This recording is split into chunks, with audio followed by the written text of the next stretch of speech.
Well, I commute to work by walking because I work in a very rural community. And yes, it starts my day really nicely to walk in the desert in Rajasthan from one part of the campus to the other. So that's how I get to work, is without a car. Again, because I live in a rural area, I eat only vegetarian food. I am eating whatever is in season at that time.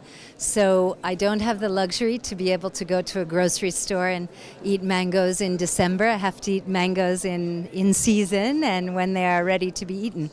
So I have a counterintuitive eating schedule.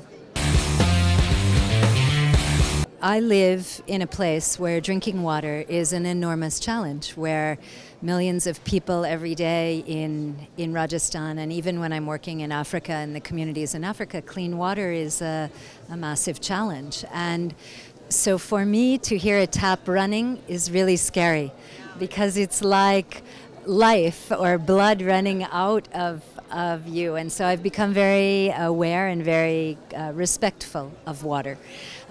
So I don't have the luxury to drink water out of a tap almost anywhere in the world I live. I must drink either filtered or reverse osmosis desalinated water. And so I've become also quite passionate about learning about different technologies for purifying water that are low-tech solutions that communities can do on their own, that are economical, exactly. So we do reverse osmosis on the campus at Barefoot College, and we bottle that water, and we all drink that water on the campus. So it's bottled water, but not from Evian. Again, I work and live with solar electrification.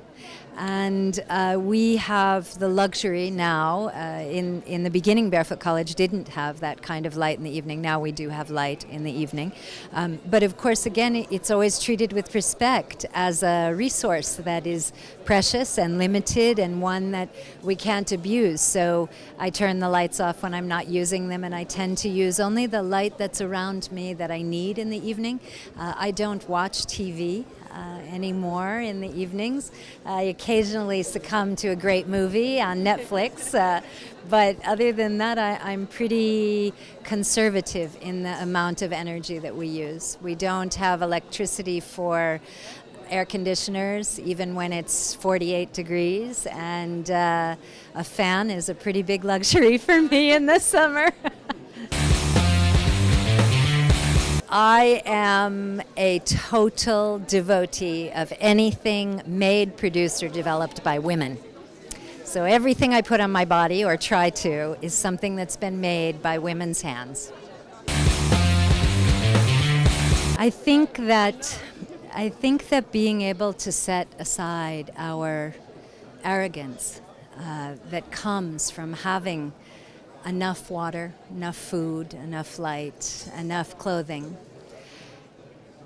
Just to be aware of how lucky we are and to be grateful immediately puts you in a mindset that is more inclusive and positive.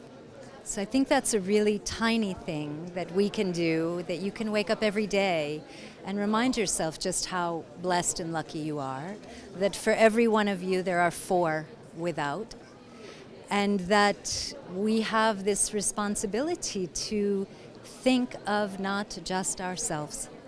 And that doesn't mean you give away everything you have. It doesn't mean, this kind of commitment for everybody. But it certainly does mean that we don't have the luxury now to be arrogant and think only for ourselves. We live on a planet and we are all connected, whether we like it or not.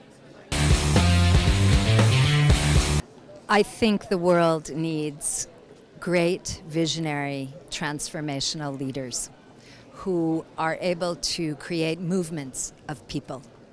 And what I am so proud and pleased to see is France coming into its own and taking a very long history of activism in its own way, and hopefully translating that through his vision, his leadership, into a global movement that can influence others. And I think I see one really specific example of that when India and France joined together to form the International Solar Alliance to bring coalition around renewable energy and renewables to the world. I think this was a fabulous leadership, very forward-thinking example of how to do that. So keep going, Mr. Macron.